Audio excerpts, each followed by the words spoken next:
Lupa namin yan, kapraso lang nila, tilahin nyo. Dapat magsabi muna ka, nakikiusap na nga ako eh. Kumuha pa ng vlogger, nakikiusap naman ako sa inyo, sir. Opo, kaya po para may dokumento yung sinasabi po ninyo. O kaya nga. Oo nga po. Kukunin ko yung titulo para makita mo.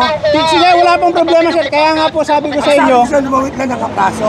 Inaayos na ko naman. Oo nga po, nasa po, nakalabas po kasi kung sir. dadali mo na masyado napakalayo. Wala po tayong magagawa sir, ganun po talaga sir. WD ako, may sakit ako, boss. Yung nga po sir, nandun na po tayo sir. Kaso nga po, kung inayos nyo sana yung parking para hindi po tayo mabala sir. Oo. Tinawag yung driver, ito, wala pong problema po dyan, puro sir. ka walang problema, tignan muna yung ID ko. Ba't po ano, sir? Ba't ka Puro ganyan? ka walang problema eh. Pasensya na, nagkukuhan po kami. Kaya wag mo po po. Nakikiusap lang po Problema kami. yung binibigay mo. May sakit ako eh. Sir, Sabi ko naman sa inyo ko eh. pasensya na po. May sakit ako. Nakikiusap Yan lang lang po kami, sir. pinagkakakuha na namin ng anak ko. Pakalman mo Huwag nyo naman pwede. ganyanin. Pakalman po pwede. Nakikiusap naman ako sa inyo eh. Kanino motor yun? Akin. Kanya. Ngayon lang o, nagmamadali lang. Nagmamadali nga ako, ayaw na alin eh. Nakikiusap ako eh. Nahabol lang po yung pakikiusap namin.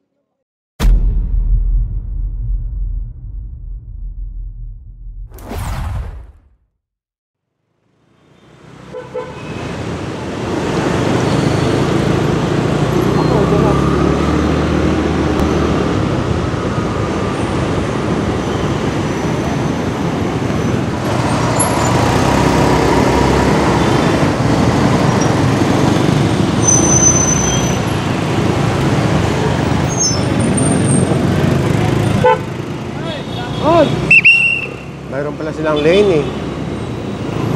Mayroon palang lane.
Magandang umaga sa inyong lahat. Ngayon ay September 13, 2024 at sa oras na 7:15 ng umaga.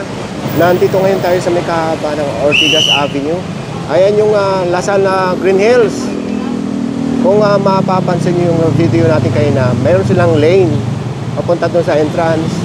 Pero dito yung may mga signage na bawal mag-park. May naabutan niya tayo dito. Dito pa natutulog yung driver. Nandito ngayon ang Special Operations Group ng MNDA sa pamumuno ni Sir Gabriel Go upang asistihan yung traffic flow dito. So ito yung kanilang lane. Pagka start ng 6:30 ng umaga hanggang ngayon ay 7:30 na ng umaga, dito na pagka pasukan pagmula dyan sa ilalim ng Ortigas, saka yung flyover na yon papunta dito ng San Juan, tukod na yan pagka ganun mga oras. So ito yung kanilang lane. Pero pag tukod na ang traffic, minsan dyan na lang nagbababa ng mga estudyante yung dyan sa labas ng traffic con, kaya nagbi-build up ng traffic. So yun ang sinasabi ko, galing ng EDSA papunta dito sa Lasal, tapos yun ang mga flyover na yan galing ng south papunta dito. Pagka class dismissal kasi sa hapon, andyan na yung yung traffic sa labas ng traffic con hanggang doon yan sa kabila. May nagwi-waiting yan doon sa oras na 7:15 ng umaga. So ayan, maluwag ng daloy ng trapiko. So yung mga dadaan dito along Ortigas Avenue papunta ng San Juan or palabas ng EDSA, kasi minsan paglabasan ng mga estudyante hanggang dyan sa kabila nakapila yung mga susundo. So ang gagawin nyo na lang, kung halimbawa wala kayong mga estudyante or wala naman kayong importanteng pupuntahan sa mga oras na ibibigay ko, ay iwasan nyo na muna ito. Ang start ng build-up ng traffic dito ay magmula 6:30 ng umaga hanggang 7:40 ng umaga. So 7:50 na ngayon. So wala, yan, tingnan nyo, maluwag na. Maluwag yun hanggang 12 noon. Maluwag ang daloy ng traffic dito sa harap ng Lasal Green Hills. Ngayon, magmula 12:30 ng hapon hanggang 2 p.m., labasan or dismissal ng mga estudyante. So after nun, 3 p.m., may mga lumalabas din mga estudyante. So ibig sabihin, ay iwasan nyo na ito magmula 12:30 hanggang 5 p.m. Dahil 5 p.m. onwards, rush hour na. So yun, at after nito, diretso tayo sa susunod nating clearing operation. Yung isang team nasa Commonwealth Avenue. At nililinis na yung Commonwealth Avenue, yung part ng latex market. So ngayon, habang iiwan muna natin itong lugar na ito sa oras na 7:50 ng umaga, maiiwan naman yung mga kasama natin dito or kasama ng team na mag-a-assiste sa mga traffic.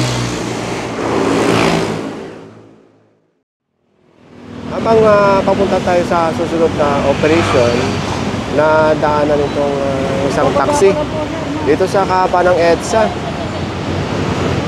na nakaharang mismo dito sa ayan, DWD ramp, saka itong bike lane.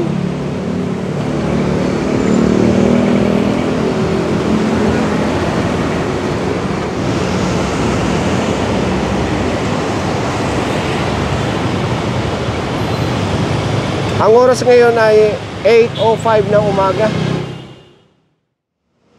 Nasa likod lang ito ng yung likod ng building na yan, ng Trinoma.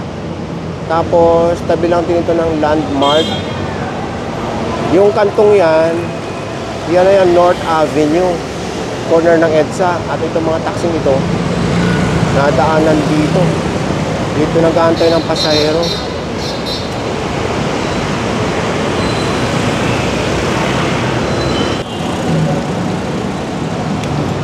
Naharangan pa itong bike lane.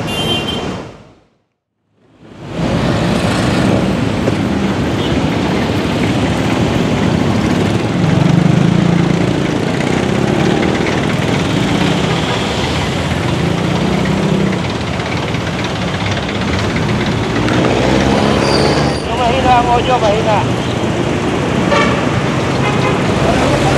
Check.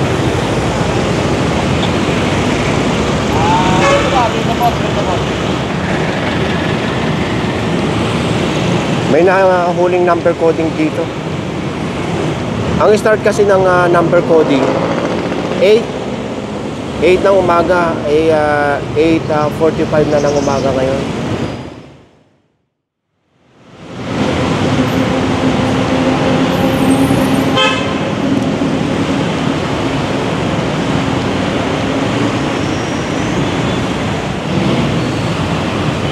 Talagang pinagitnaan nila yung bike lane. Malapit na tayo sa Balintawak.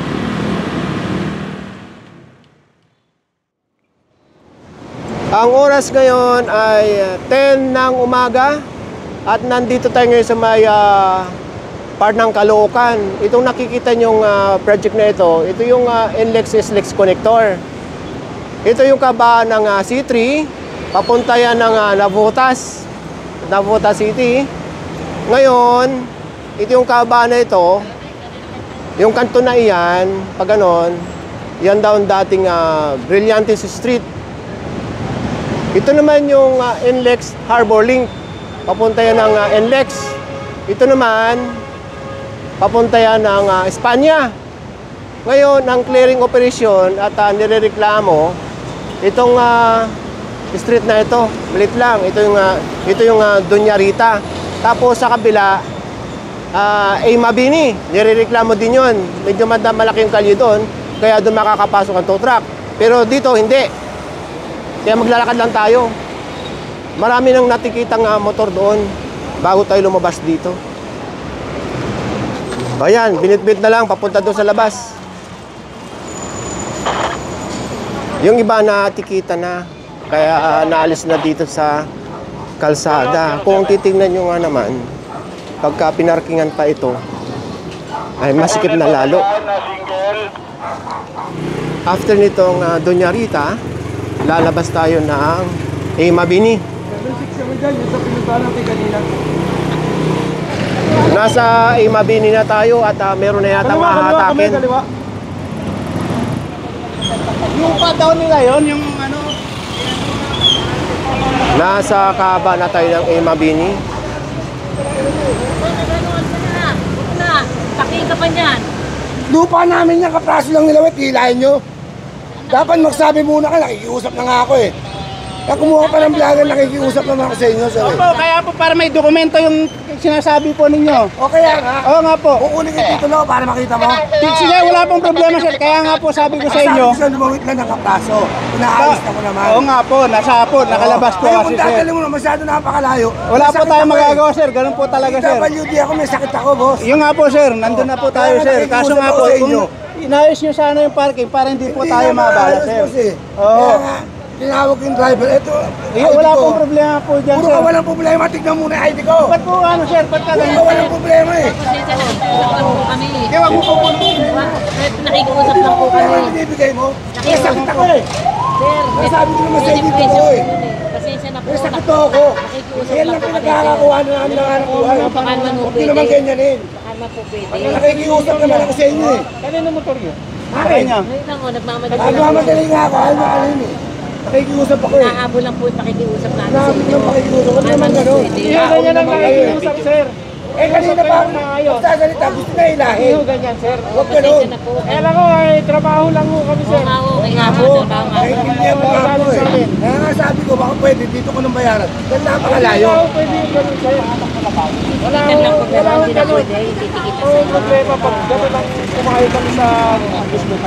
Kaya hindi po pwede yung Kaya nga kanina pa ako nakikiusap sa Kanina inyo. pa nakikiusap nanay ko, senior 77. Hindi nyo pa pinagbigyan. Pasensya na ho. Konti lang kumuha amin yan. Kukunin ko dito no. Kalma na po kayo. Pasensya na po. May orders kasi sa akin to. Kaya Pasensya na po kaya po. Paano mo orderin? Baka mamaya, aray ko lahat sa tao. Napakalayo. Complain po kasi dito ma'am. Kaya sabi ko nga, ititig complain eh. Nakikiusap na yung nanay ko dahil wala ako. Pinunta ako yung driver. Mali naman po kami talaga. Kaya sabi ko, next time po hindi na Hindi ko umaulit. gustong hilahin. Oh, dito na lang po. Sir, kasi alam ko po pinipigita ng driver yan. Illegal parking. Wala pong driver kanina boss. Kaya po Hindi tinikita naman po po pwede natin. Kumala yung nanay ko, paliwanag ko po. Sinundo ko po, di ba? Ang katuwiran ng mayari, lupa daw nila ito. Hindi naman kukuha yan. Papalayan ko lang yung mga putang. Nakikusap na nga ako, puro tinuturo ko sila. Lupa namin yan, hindi pagsada yan. Konti uwang.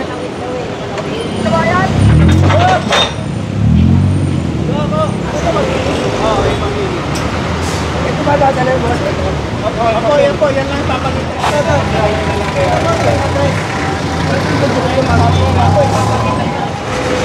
Yung nandito naman pa. Yung kweta. Lupa ninyo. Yan ang ganyan. Ito amin ano. Ito, sako nyo pa yan. Hindi, ito lang ho. Ito lang yung pinakaharap. Kasi nakasubsob eh. Oo. Ayan ang boundary hanggang dyan. Hanggang dito sa pader na ito, Hanggang dito. ito. Pero itong labas, hindi nyo na pag-aari. Pasada ho ito, lumawit nga yung puwet, pero pasok sa loob. Yung jeep, saan po nakuha yung jeep? Dito sa loob.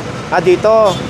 Ngayon, paano po pagpaparking ng... Nakasubsob nga ho, nakalabas yung konting puwet. Nakalabas sa Ang kalsada. konting puwet, hindi yung sa kalsada. Amin ho ito eh. Oo. Ang konting puwet lang ho, nakalabas dito.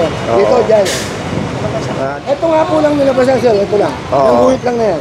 dito. Ito lang po yung nilabas na kuya para at least ma-depensa rin naman namin yung sarili namin. Sige po. Ayun, nahatak na. May picture po yan bago hinatak ha. Hindi ko lang po nakunan. Kunin ko lang. Mga kasama, mga sumusuporta sa clearing operation, ingat kayo, ingat. Ayun pa. Nandito tayo ulit sa may kanto ng Brillante sa itong C3. Ito yung mga nahatak dyan sa loob ng Santa Rita saka ng Medina. Saka ito, isang tricycle sa isang motor, saka yung isang jeep kanina. Ngayon, diretso tayo sa isang street na naman dito sa may part din ng Caloocan. Nasa Rizal Avenue tayo ngayon at ang direksyon ay papuntang monumento.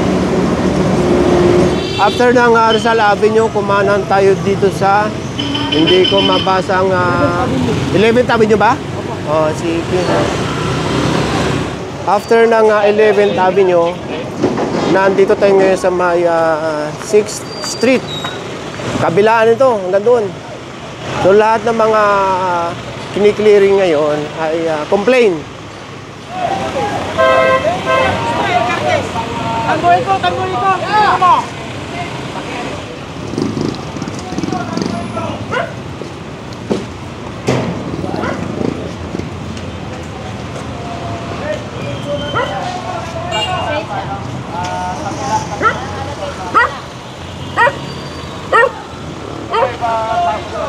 Ang haba nito.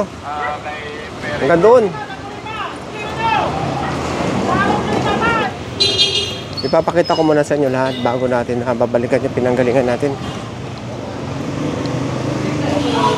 Mahaba pala ito. Hanggang doon. Halika, balik tayo.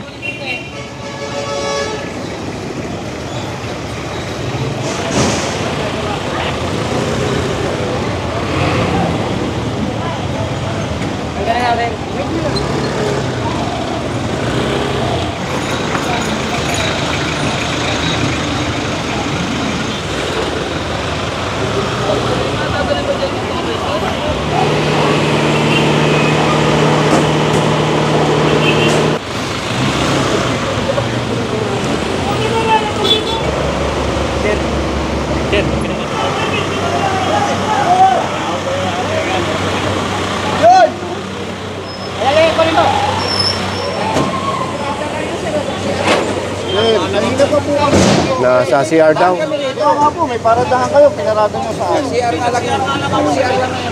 May paradahan kami, may sarili kami motor. Nag-CR daw.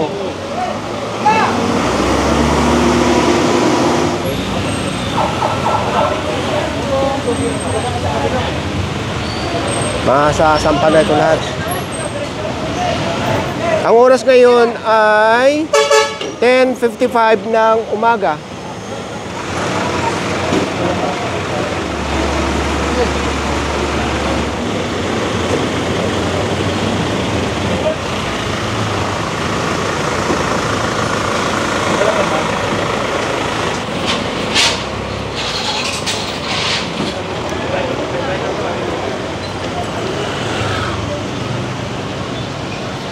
Yung mga iba, sumasama na sa impounding area.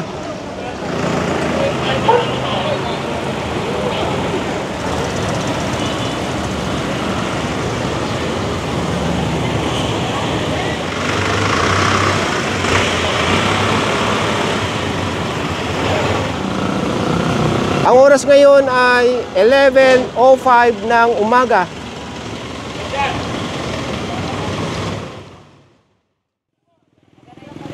So, after natin sa 6th Avenue, nilakad lang natin at lumipat tayo dito sa 7th Avenue.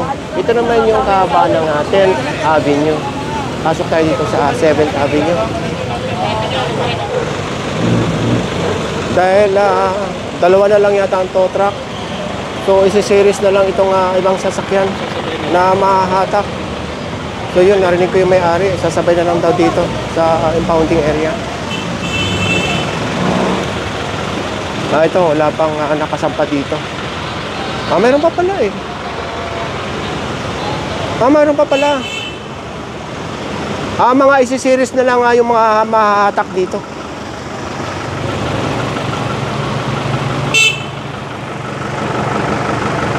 So yung mga naka-ausli na yan, natikita na. Naka-ausli sa sidewalk. Babalikan natin mamaya yan. Dito muna tayo sa unahan.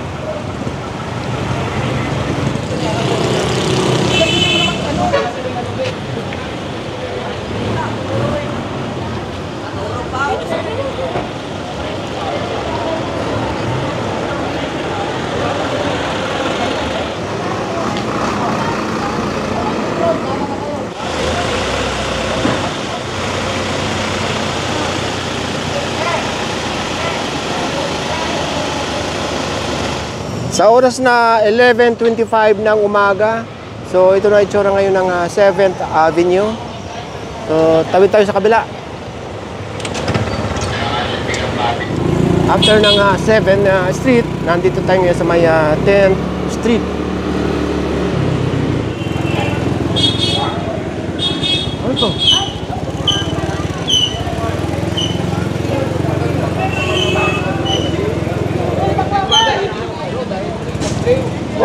Sinasabi ng barangay, lagi kayo nakaparada dito.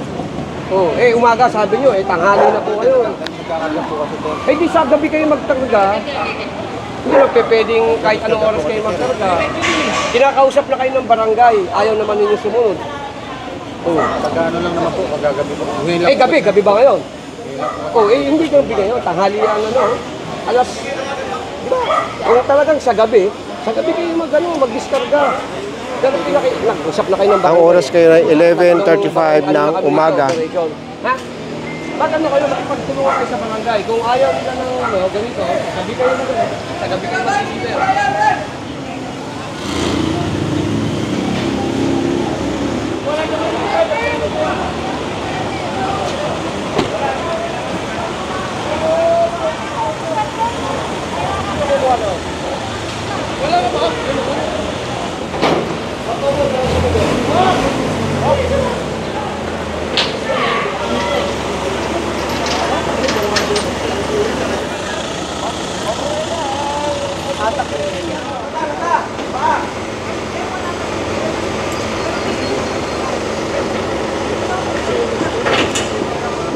So ito naman truck na ito, dahil andyan ang driver, hindi na mahahatak. Pero aalisin ito dito.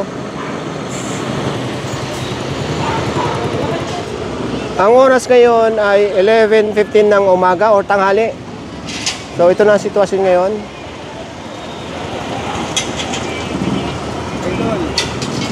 So pagka nahatak ito, ayan, malinis na. Okay, back to base tayo.